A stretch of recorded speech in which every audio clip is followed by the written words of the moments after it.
엿새 후에 예수께서 베드로와 야고보와 그 형제 요한을 데리시고 따로 높은 산에 올라가셨더니 그들 앞에서 변형되사 그 얼굴이 해같이 빛나며 옷이 빛과 같이 희어졌더라.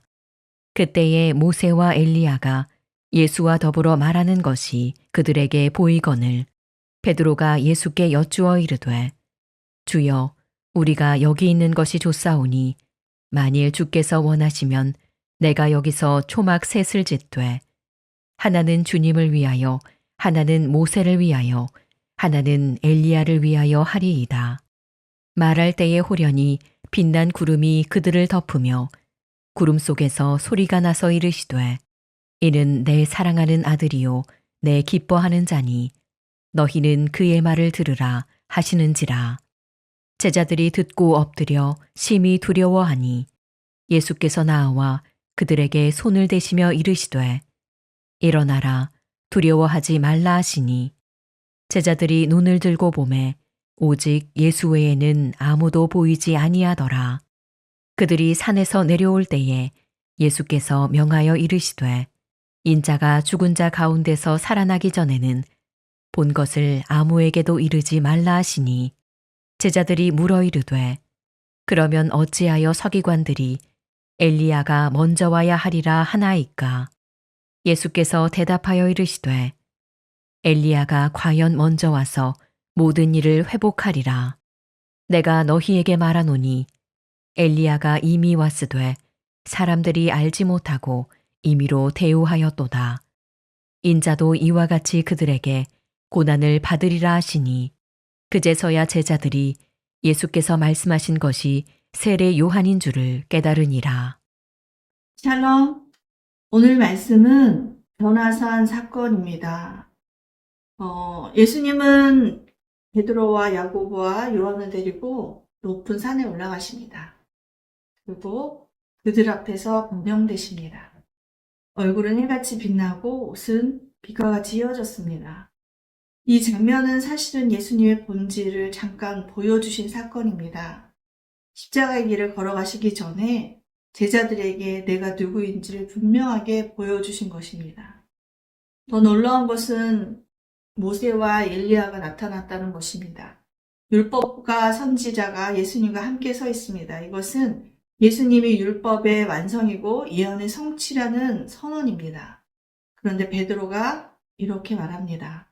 주여 우리가 여기 있는 것이 좋사오니 초막 셋을 짓겠습니다. 이 말씀에 인간의 본성이 들어있습니다. 영광의 자리에 머물고 싶고 감동의 순간을 붙들고 싶고 우리는 고난이 없는 그런 믿음 생활을 원할 때가 얼마나 많은지 모릅니다. 그러나 예수님은 초막을 짓게 하지 않으시고 산 위에 영광스러운 삶만 사는 것이 아니라 우리가 예수님을 따라가는 준비하는 모습을 오늘 체험할 수 있는 귀한 시간이 이 변형되는 모습을 통해서 우리가 볼 수 있습니다. 그래서 산 위의 영광을 보고 예수님의 참 모습이 드러나는 것을 1절과 4절에서 볼 수 있습니다. 두 번째는 우리가 5절과 8절에서 볼 수 있는 것은 산 위에서 음성이 들립니다. 베드로가 아직 말할 때에 빛난 구름이 덮여 있고 하늘의 음성이 들립니다. 이는 내 사랑하는 아들이요 내 기뻐하는 자니 그의 말을 들으라고 이야기합니다. 이 음성은 세 가지를 선포합니다. 첫 번째는 예수님의 정체성, 그리고 두 번째는 하나님의 기쁨, 세 번째는 우리의 사명입니다. 하나님의 말씀을 들어야 되는 우리의 사명을 이야기로 나타납니다. 이 말씀 속에서 우리가 기억할 수 있는 것은 체험이 아니라 순종입니다.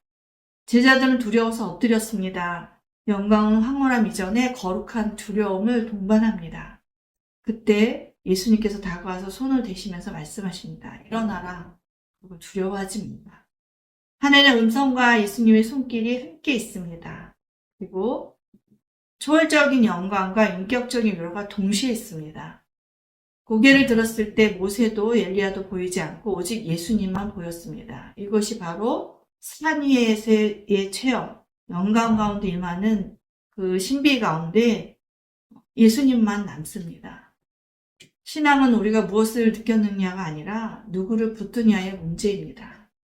우리가 세 번째로 생각해 볼 것은 이제 산 위의 영광 가운데서 우리는 산 아래로 내려가는 믿음을 가져야 될 것입니다. 바로 영광을 품고 고난 가운데 나아가야 되는 것을 우리가 볼 수 있습니다. 9절과 13절 말씀에 예수님은 내려가시면서 이렇게 말씀하십니다. 인자가 죽은 자 가운데서 살아나기 전에는 그것을 아무에게도 이르지 말라. 영광은 전시되지 않습니다. 이 영광은 십자가의 고난을 통과해야 완전해지기 때문입니다. 그래서 제자들은 엘리야에 대해서 묻습니다. 예수님은 세례 요한의 말씀을 하시면서 사람들이 그를 알아보지 못하고 고난을 주었다고 하십니다. 우리가 여기서 중요하게 생각해야 될 것은 영광을 본 제자들은 이제 고난의 길을 이해해야 합니다.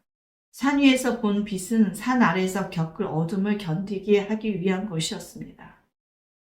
신앙은 산 위에서 머무는 것이 아니라 산 아래에서의 어둠을 견디게 하기 위해서 본 빛입니다.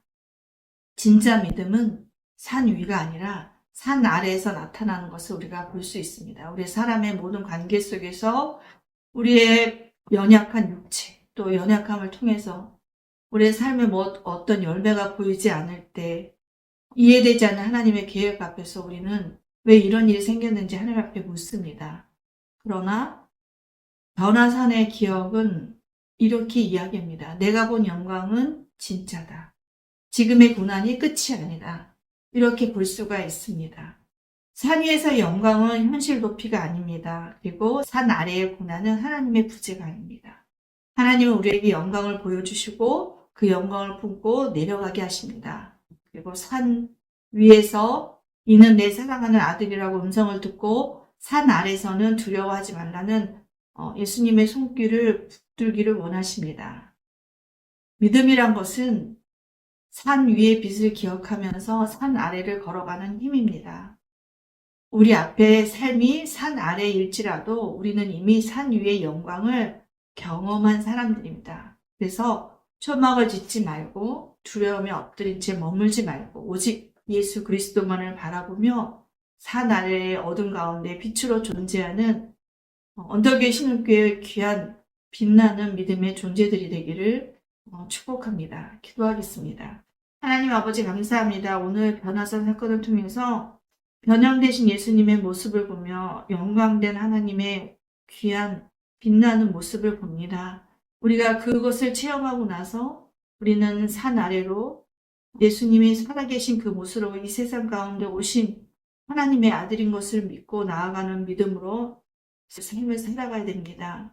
하나님, 우리가 산 아래의 어둠 가운데서도 예수님의 그 빛을 쫓아 산 위에서 빛나던 영광의 빛을 쫓아 이 세상 가운데서도 믿음으로 살아나가는 귀한 믿음의 언덕 위에 신은 백성들이 될 수 있도록 성령 하나님 우리 가운데 함께하여 주시옵소서. 예수 그리스도의 이름으로 기도드립니다. 아멘.